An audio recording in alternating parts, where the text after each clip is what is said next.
All right, let's talk. Join authors Bill Watkins and Corey Piper as they talk about life, faith, and culture. So you posted a two-parter on your Facebook page about love in the context of our current political climate and justice and all those kind of things. So I was hoping you could just maybe explain a little bit more about that, and we'll dive into it from there. I would love to. Well, you hear a lot these days about love your neighbor, love the foreigner. And what's often done, at least that I've seen in posts, is people will even take a snapshot of the biblical passage, not even saying where it's from, but this is from the Bible. And they put it out there and they highlight it and they picture it and they post it. The undergirding message is, you Christians out there, you need to come alongside and you need to love these illegal immigrants that are here in this country. And I finally decided, I think we should offer what they're asking for, but they're not going to get exactly what they want. What I'm going to do is I'm going to go in, I'm going to look at those biblical texts, and I'm going to explain within context and by implication what they mean. And so that's what I did. And I spent a few hours writing those two posts I did. One on love the foreigner and the other one on love your neighbor. So the love the foreigner one comes out of Leviticus 19, 33 through 34. And the passage, just so everybody knows, the passage says, when a stranger resides with you in your land, you shall not do him wrong. The stranger who resides with you shall be to you as the native among you, and you shall love him as yourself, for you were strangers in the land of Egypt. I am the Lord your God. Okay, pretty straightforward. In other words, whenever there's a foreigner among you, you need to love him as you love yourself. Okay, so this passage has been used to say, see, you need to love the illegal immigrants who are here, and you need to love them as you do yourself.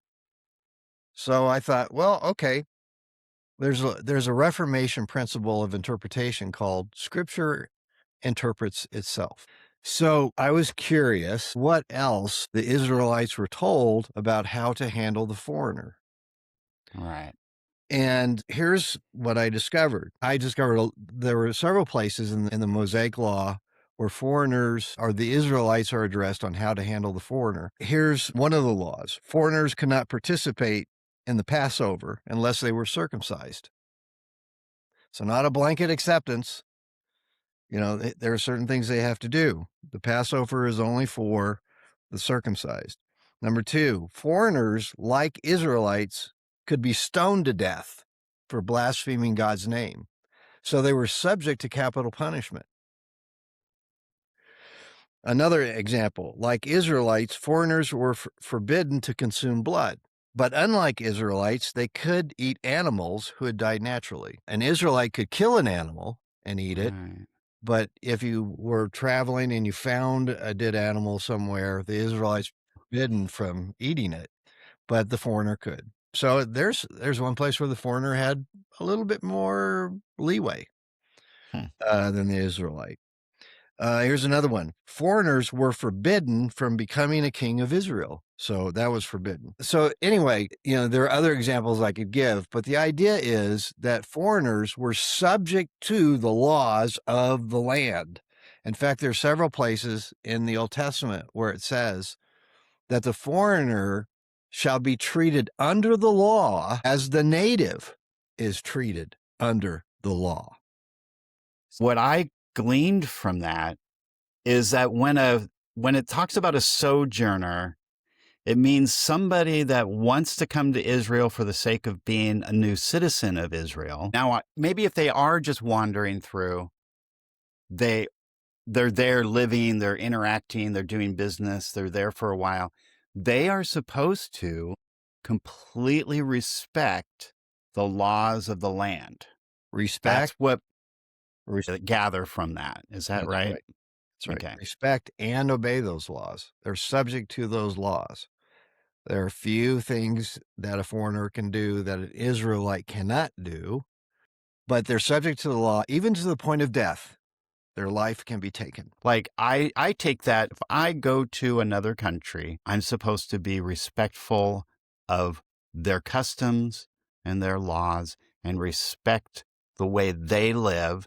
Even though I'm an American, isn't it really obnoxious when Americans show up and just live loud and large the way they want to? I was taught this. Go to another country and respect the way they behave. Be careful. I was even told once, I went to a Muslim country, don't put your foot up on a tabletop when you're sitting at a couch, because if you show the sole of your foot, your shoe, to somebody across the room, that's an insult. And so be careful of that. Right. Why do we as Christians just say, well, see, God just loves everybody and we're just going to throw out any expectations? Love and law go together. And they did in the Old Testament. And so the love your foreigner comes in the context of the law. And so love respects the law. Love should honor the law.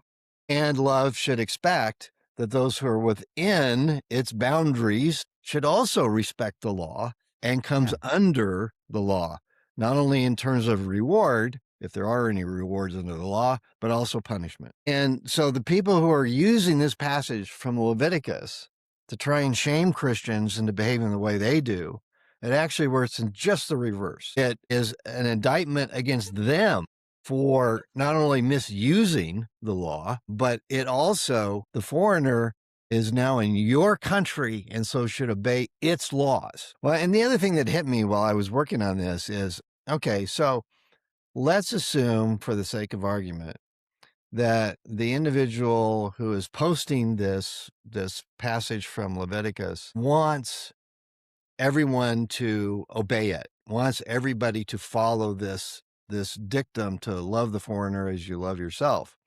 Well, since it comes in the context of the Mosaic law, then is that person who's posting it saying he wants us all to come under the Mosaic law and obey it? Really? Well, let's look at that and see what that would involve. That would mean all the sexual morality laws that were enacted under the Mosaic law. And I can guarantee you that at least 50% of the activities that Americans engage in would be outlawed under the Mosaic law, just in the arena of sex. And then you take worship. If you're in Israel, you do not serve other gods. You serve Yahweh. You serve the God of... Yeah, you can't come in and bring your Baal idol and build an altar in downtown Jerusalem and start worshiping God, your false god. They would set that aside and kick you out. Now, you can come in and you can do business with the Jews, but boy, you better not set up any shrines. Well, see, that to me is just, okay, that's just common respect for another culture in one way. It's like God is demanding that, hey, if you come in, be respectful of what it is that they do. Because I know even today, like the Day of Atonement in Israel, there's a lot of Jews that don't follow God in his moral code at all, but they will honor the Day of Atonement. Right. And even if you're visiting, you're supposed to lay low. You can't go down the street and start selling pork on the Day of Atonement. That would be really rude, really insulting. Nobody does that. It's understood. Right. That's what God's talking about. That's what he wants to happen, is respect. Yeah. You respect the laws of those people. Yeah. And if you don't, well, then you come under the punishment of those, just like a citizen would come under the punishment of those. That's equal treatment, isn't it? Yeah, and that's impartial justice. In fact, in the Mosaic law, it's very explicit that you do not have one standard for the foreigner and one standard for you, the citizen. Everybody lives under the same standard. I thought, that sounds more like, in America, that sounds more like the conservative position than the left position. Yeah. Well, then the other passage that comes up, and I had more to say about the Old Testament one, but that's good enough for here. For the New Testament passage, they would always cite where Jesus says, love your neighbor as yourself. Okay. Okay. Now, this passage is even preached in churches and in some churches to tell you that you need to love the illegal as you love yourself, which I am for. However, you've got to take that in context too. What does that mean in the New Testament? And so this expert comes to Jesus and asks him, what are the greatest commandments in the law? And Jesus answers him. The greatest commandment is to love the Lord your God with all your heart, soul, and might. That's the greatest commandment. And then he says, a second is like it. Love your neighbor as yourself. Okay, so the first one I think comes out of Deuteronomy, the love God with all your heart, soul, strength, and might. And love your neighbor comes out of Leviticus. Okay, so the person then who quotes this and says, you Christians, you need to do this with the illegal among you, is not taking in consideration that that law is part of the Mosaic law, which was given to who? It was given to Israel. For what? For governing themselves as one nation among other nations. This law was not given to the Babylonians. It was not given to the Persians. It was not given to the Assyrians. It was not given to the Egyptians. It was not given to the Roman Empire. It was given to Israel to govern itself. Okay? So if someone wants us to live by that, at least where they're quoting from it, from Jesus, then are they also asking us to come back under the Mosaic law? Do they want the Mosaic law to become the law of the United States? Yeah, that's a brilliant point you made.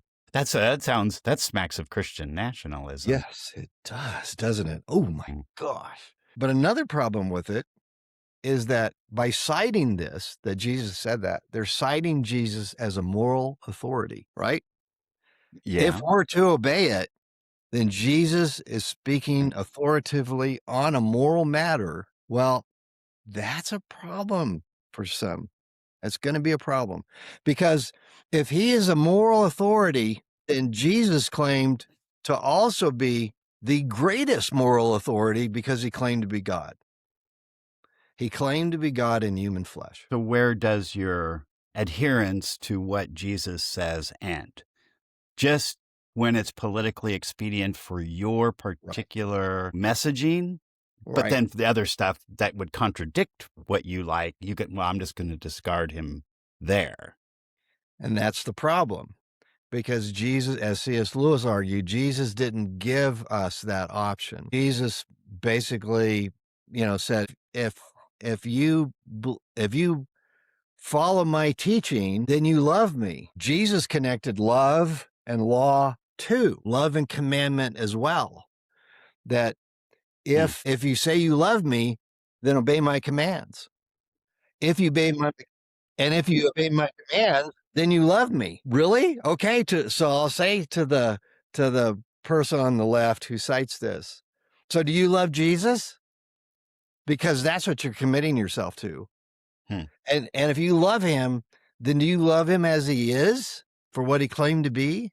Or do you love him just as some kind of a moral teacher, just like Buddha, or like Confucius?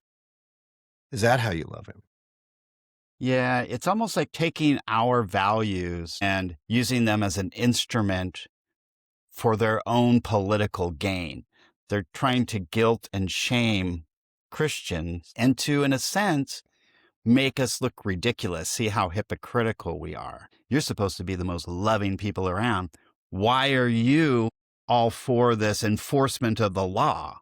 Right. Are you for this cruelty, this shooting? Are you for all that? Aren't you supposed to be the most loving people around? Right. Well, and that was the other thing that struck me as I was working on this is, so what is the Christian understanding of love? Because that's what Jesus is talking about here. And he even translates when he says, love your neighbor as yourself and love God with all your heart, soul, mind, and strength. Jesus uses the Greek word agape. This word is really interesting. Years ago, I wrote a book on the spiritual disciplines. So I did a deep dive into love in Scripture. And one of the things I discovered about the Greek word agape is it was a very common word. It had a very fluid range of meaning in the first century in Jesus's day. Just like our English word. Like we can say, I love vanilla ice cream, or I love that hike I took up in the mountains. Well, their love has a very different meaning from love your neighbor.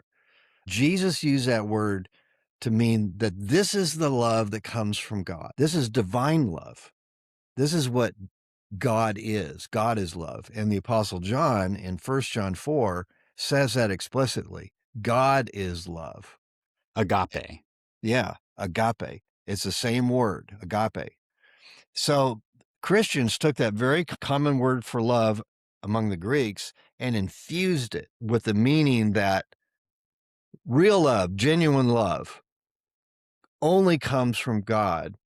And if we're able to love that way, it's because God is working through us to love, so we can love that way. So It's a what does gift. that word mean itself? What's the Well, we don't have like a philosophical or theological definition of love anywhere in the New Testament, but we do have the characteristics of that kind of love described. So we're given some of the traits of that kind of love. And Paul does that in 1 Corinthians 13. Like, love is not envious. Love is not jealous. Love endures. Love is also sacrificial. Love gives of itself. He gave out of himself and created. It's a loving act, and it's a good act because God is morally good. He's morally perfect. So Jesus, by using agape, is calling us to the highest expression of love, the highest meaning of love. All right? Yeah, Now, can I inject one thing here? sure. Because by contrast, because I love that your definition and 1 Corinthians 13, agape and all that. I actually kind of am envious of the Greek language, because in English, we just use the word love for all of these different variations and definitions, and we just group it all into one thing. So it gets really confusing what we're talking about. With the Greeks, at least they had words to distinguish what they were talking about. So one of their words for love that we translate as love is eros. Right. That's a passionate, romantic, sexual love. That word is not used in the Bible, but it's in the Greek language. Another word that's in the Greek language that's not in the scripture is mania. That's a obsessive or frantic love. Manic, mania. That seems to be what's promoted a lot of time as if it were the highest form of love. I'm obsessed with you. And it's like, that's a really unhealthy expression. Then there's ludus. That's Latin. And that's a playful, flirtatious type of love. See, there's all these different flavors, and we just call it one thing. It's ice cream. But there's a lot of different flavors. Right. And then pragma is an enduring type of love. It's a practical, long-standing, committed love in a long-term relationship. So that's actually a really positive meaning, pragma type love. So I love that the Greek has all these distinctions and different words for those. And we just group it all together as love. And that gets really confusing. Yeah. When you see love in the New Testament, it's almost always agape. There are times when it's also phileo love. And phileo meant brotherly love. To get back to the article that I wrote, the people who use love your neighbor, trying to, kind of shame Christians into loving the illegal immigrant in the way that the left is doing, which is basically excuse them for anything that they want to do. One of the characteristics of agape love is to not be self-serving. But the people who are using the passage are being self-serving. So they're actually not using the passage in a loving way. Yeah, it's kind of to berate, isn't it? Yes. It's To actually condemn. it actually condemns them for the way they're using the passage. The other thing that struck me is love your neighbor is also taken out of the Old Testament. And so it's a part of the Mosaic law, is that the Mosaic law was very clear about how to handle immigrants in your country. They are under the same standard as you are. So the loving thing to do is to treat them under the law as a citizen is under the law. So in our context, loving the illegal is treating them the way American citizens are treated under the law. Well, that's exactly what the left does not want us to do. So it Such a good actually point. flips on them, and it becomes, instead of them pointing a finger at us, the finger goes back to them. In a way, they're violating the very definition itself by being arrogant and rude and dismissive. Right. But there's another idea here. It seems like the kind of love they're promoting is we're supposed to be so gracious, we're supposed to be merciful. And if they're misbehaving, we need to be forgiving and overlook it and not condemn them for it. Some of them are just really trying to fit in and do the right thing. We shouldn't be harming them. How do you respond to that? Well, first of all, I would say, in fact, one of the passages they actually cite again to shame Christians is where Jesus has the sheep and the goats who appear before him at the judgment seat. He says to one of the groups, "Welcome to me, my kingdom, because when I was naked, you clothed me. When I was in prison, you visited me." And doing all these social things, these acts of caring for another. Right. But then he says to the others, to the degree that you did not clothe me when I was naked, that you did not visit me in prison, and so on, your eternal destination is different. I looked at that too in the context of this love command. And I said, if the illegal immigrant needs clothing, give them clothes. If they need food, give them food. If they get arrested, visit them in prison. But it doesn't say anything about exempting them from the law that they are under in the land they are in. It says nothing about that. The passage is being misused. And the passage does not give free rein to people who want to spit on law enforcement, toss rocks and cement blocks and frozen bottles of water at them, or to kick their cars, or to throw trash cans at their cars, or to do anything like that. It gives no free rein to do anything like that.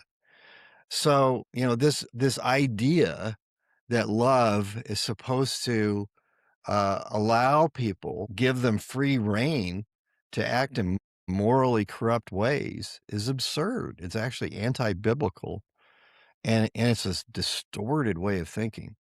But the other thing that hit me is, let's use that love passage. Because love is to be exercised toward everyone, including ICE agents, including Border Patrol, including all forms of law enforcement. And that's exactly what the left is not doing. They're seeking to harm and demean and undermine and jump in the way of the exercise of law enforcement. They don't care about them. They're not acting like they care about them. What should we as Christians do? We as Christians should look at law breakers as needing to come under the enforcement of the law. That's what we should be doing. That's the loving thing. And then to encourage, support the impartial adjudication of law in their cases, but still them coming under the law, and if they've broken the law, to suffer the punishment under the law. Love does not encourage law breaking. Lawlessness, right. I think Peter even talks about this. I'm trying to find the exact passage where Christians were being persecuted. And he makes the point that, well, if you're being arrested or persecuted for breaking the law. Why are you complaining about that? Right. You're breaking the law. Therefore, you're being punished. You can't come back and say, oh, I'm being persecuted by the government for what it is that I'm doing, and I'm just being a good Christian. No, you're not. You're breaking the law. Right. And that's why you're facing violence or punishment or arrest. Quit complaining about that. You deserve that. Right. You've earned that. Really, as Christians, we shouldn't be participating in riots like this. No. Because they're lawlessness. We should be, in a sense, yes, we will help. Even if a rioter gets hurt, we will help them. If a ICE agent gets hurt, we'll help them. Is that what you mean? Yes. And now, in the American context, it is a little bit more complex, and this is what I mean. In one respect, the people are the government. We live in a republic, contrary to what many people think today. There's a lot of confusion. But we live in a republic, not a democracy. The founders hated the idea of democracy. You know that from reading the Federalist Papers. I know that. Constitutional scholars, who are being honest, know that. And they hated it. They thought it could reduce to mob rule. The Constitution gives no right whatsoever for unlawful assemblies. It gives no right whatsoever to try and do harm to property or persons. In fact, if anything, it works against it. It's like what we were seeing in the biblical commands about loving your neighbor. It's always within the context of law. That's one of the ways that you love your neighbor. Now, can laws be unjust? Yes. How do you handle unjust laws? You can vote for different people to get into office to change those laws. You can run as a candidate to get in to change those laws. Create a publication that advances arguments against those unjust laws and for laws that you think are more just. There are all kinds of ways that you can respond to it. But what's going on in Minnesota right now, that is not the way you respond to it. That is not the way to do it. And so I'm completely against what's going on in Minnesota. I'm not opposed to them exercising their freedom of speech. But speech isn't throwing concrete at a car. I mean, come on. And by the way, people say we have a constitutional right to protest. Actually, you don't. You have a constitutional right to assemble. Right. You have a constitutional right to associate with whoever you choose, but you do not have a constitutional right to protest. There's been some law that's been built on assembly that has also permitted protests, but it's not in the Constitution. It's not there. Yes. So let me go back to this one point. I have the Federalist paper here, the Federalist Papers, and it's in number 10. And it's a really fascinating one. I believe it was written by Madison.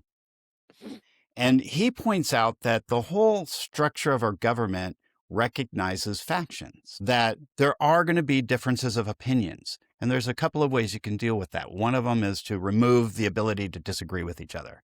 Like one person dominates the other, you shut up, and you're not going to get to say anything. You get canceled.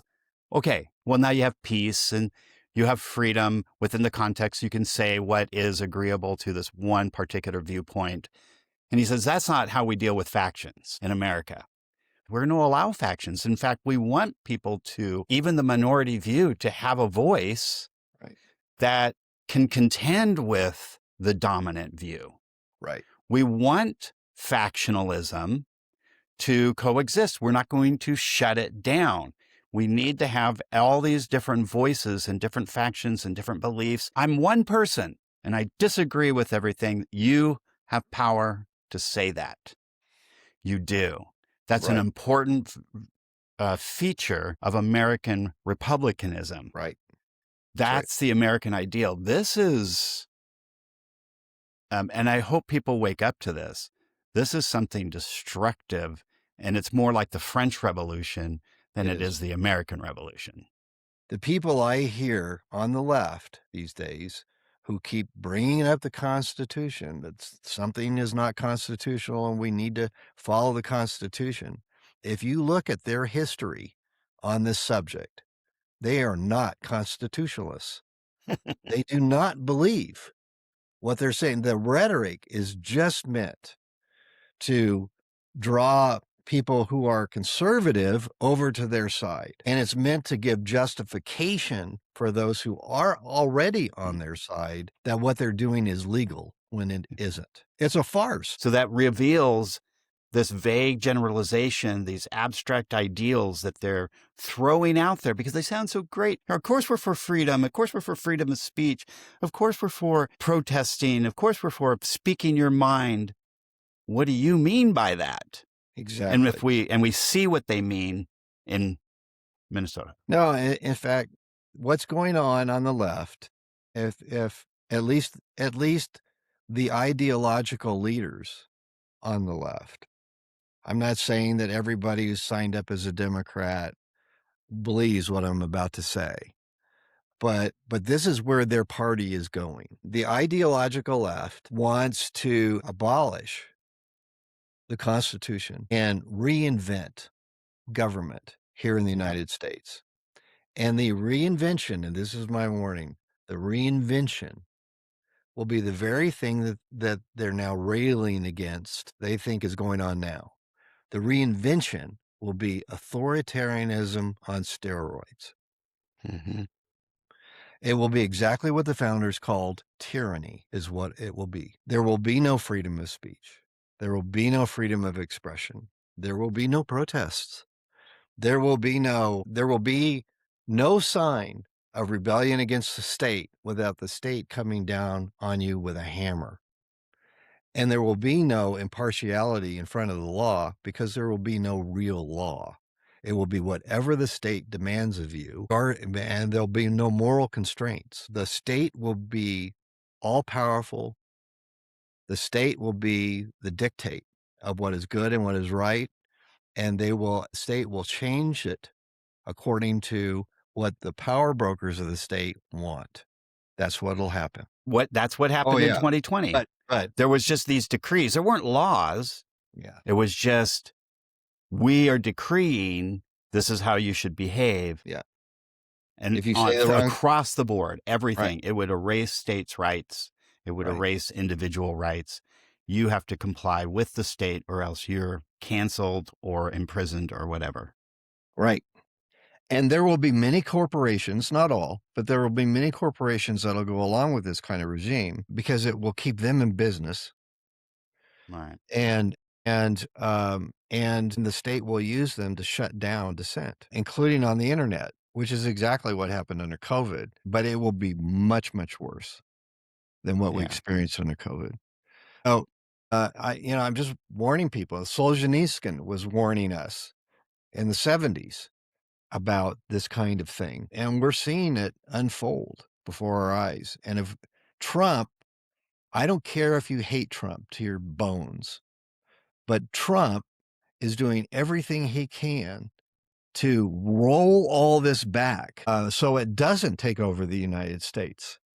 Because he knows to his bones that if it does take over the United States, the country's doomed. It's over. And that's what he's trying to stop.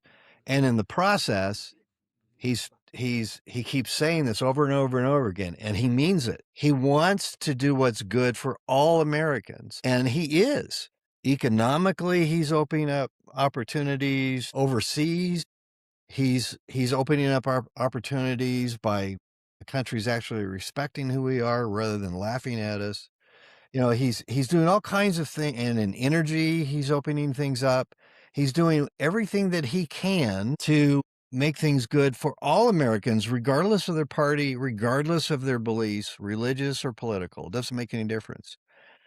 But that will not be the case if the ideological left gets its way. That will all go away. Yes. And so let's connect this back to the idea of love that we started with, because I do think this is an outrageous statement, I know, to many people hearing this out of context. Trump is doing actually the most loving thing, because Leviticus 19, 15 through 18, I pulled it up earlier and you've been referring to it. And this is the verse. So when Jesus said, You shall love the Lord your God with all your heart, soul, and might. That's in Deuteronomy 6. And then you shall love your neighbor as yourself. This is from Leviticus 19. Because listen to this. I'll read verses 15 through 18. You shall do no injustice in judgment. You shall not be partial to the poor, nor defer to the great. But you shall judge your neighbor in righteousness. You shall judge your neighbor in righteousness. That means if they're doing something wrong, they're doing something wrong. If they're doing something right, you leave them alone. You shall not go about as a slanderer among your people. How much has Trump been slandered? He's being lied about. Why would I support that for anybody, even my worst enemy? I don't want to defeat my enemy by slandering them. Right. Okay. So even if I weren't on Trump's team, I would object to how he's being treated and being slandered. And you shall not stand against the life of your neighbor. I am Yahweh. 17 through 18 is the direct connection back to Jesus. You shall not hate your brother in your heart. You may surely reprove your neighbor, and so not bear sin because of him. You shall not take vengeance, and you shall not keep your anger against the sons of your people, but you shall love your neighbor as yourself. I am Yahweh. So the love is you're not supposed to take injustice and judgment. You're supposed to judge them fairly. You can reprove your neighbor. Sure. Okay? But that's exactly what the people that are saying, hey, Jesus just loved, they're saying you can't reprove. No, here, the fullness of the Word of God, Jesus is the Word. So this isn't Old Testament and versus New Testament. This is Jesus speaking in Leviticus. Right. You shall not take vengeance, and Right. you shall not keep your anger against the sons of your people. You shall love your neighbor as yourself. I'll take vengeance, God says. You don't. But then that leads us to the government's role is to punish evil. That's what the God-given role of government is to say, this is right, this is wrong, do what's right, you'll be rewarded, do what's wrong, we'll punish you. It isn't me as a Christian or as a church organization going out and trying to punish people for what they're doing. No, we're leaving that to the government. That is their God-given role, though. Yes. Christian or not. Yes. A Christian in government or a non-Christian in government. Yes. Their responsibility is to adjudicate the law because that's where God's vengeance is taken care of. And vengeance is not the negative term. It's the sense of justice, of punishment for doing what's wrong. Right. And that's what I see. So this is in the context of love and justice. What Trump is doing is simply engaging in, this is the role of government. This is what we should be doing. Here's the laws. We could all lay out the laws and say what should happen to somebody who's here illegally. There's all sorts of ways to deal with that. And ICE and the police should be allowed to do what the laws require them to do. That's righteous. And that's in line with the love of God. That's right. Exactly. Yep. I agree with everything you said. But what we were talking about now is definitely a Judeo-Christian understanding. It's a Judeo-Christian ethic. And that is not common among Americans anymore. In fact, there's some Christians who don't understand it. And there are some Jews who don't practice it. You cannot have a community by shouting community. You can't have a community that's filled with lawlessness. You can't have a community and claim, we're going to love one another. We're just going to do it. No, you won't. You don't have a clue of human nature. You're not a clue. And so we have to have, if we're going to have a nation, truly a united nation, we need to have a shared morality, at least that. And that shared morality should have implications for having law that is truly as good as any human law can be for all citizens, not just for some. Right. And if you have a justice for the wealthy and a different standard for the poor, that's Marxism. It's either Marxism or it's an oligarchy, because the oligarchy is going to be self-serving. But if you put the poor in power, they're going to be self-serving too. That's how human nature works. That's why the framers developed the kind of government that we have, is to avoid that kind of stuff. But that's not what's going on anymore. We have Marxists and socialists who are trying to encourage us to a way of life and thinking that's completely contrary to what America was built on. And it's also contrary to what the scriptures teach. You can't get socialism or Marxism out of scripture. Liberals have tried for years, and they've been refuted for years. You just can't get it. It's not there. But as a nation, if we don't have a shared morality, and that doesn't mean everybody has to accept it, but it does mean the vast majority of people, that needs to be part of their thinking.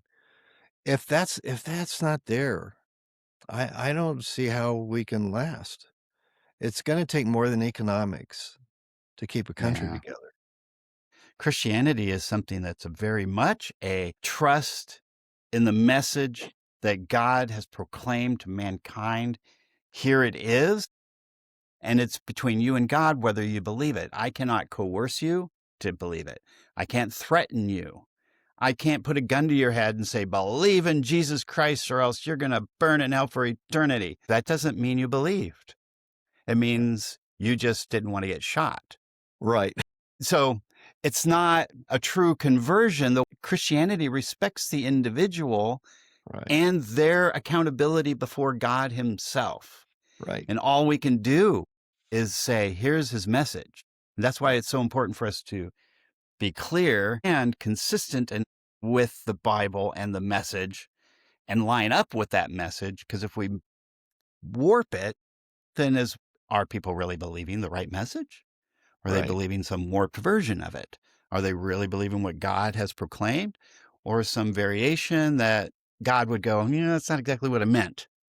So that's important that's why we debate and why we discuss and why we think, is because true Christianity, becoming a true Christian, means I'm surrendering consciously and willfully to what God has revealed. You can't become a Christian by force. It's impossible. So thank you, sir. We'll explore the idea of love more and different aspects of it, I think, in the future. I think that would be great. I do too. I would like to share the story of Thierry and her sacrificial love. Let's do that sometime. One of the things that we need to do, especially as Christians, is to hold up some ideals that have been fleshed out over the centuries. Hold out some ideals and say, we can live this way if we just give it a chance. And we can become United States again. I think it's possible, but it's going to take a lot of work. And it's going to take more than just winning elections, a lot more than that. Yeah. But we can have a country where people feel honored and respected, and people can grow and make decisions for their families and not feel threatened. But with the direction things are going now, that is not going to happen. And I think you're right. It goes back down to our values that we're promoting. So hopefully today was really helpful to dig deeply into the true values that God wants us to. Justice and righteousness, and our behavior with each other is thought through a little bit more than just the typical surfacey anger invoking memes, but rather through a calm discussion of true righteousness and what God's word really says about these issues, not these trite things that are thrown out there just to stir up trouble. Yes. So we'll just keep picking apart those things. We'll keep paying attention and then talk about them. Yep. All right. Sounds good. Thank you, sir. Thank you. Well, that's all for this episode of Let's Talk. Bill Watkins and I, Corey Piper, thank you for joining us. We started our conversations together over 20 years ago in the hallway of a school, and we've never stopped talking. We're happy that you're going to be joining us. No sermons, just honest discussions. If this sparks something in you, hit that follow button so you never miss an episode. Also share this with a friend who's wrestling with the same questions. We're all in this together. And please drop a 5-star review if we're helping you think more deeply It fuels the algorithm and spreads the dialogue. Until next time, keep reasoning, keep growing. See you soon.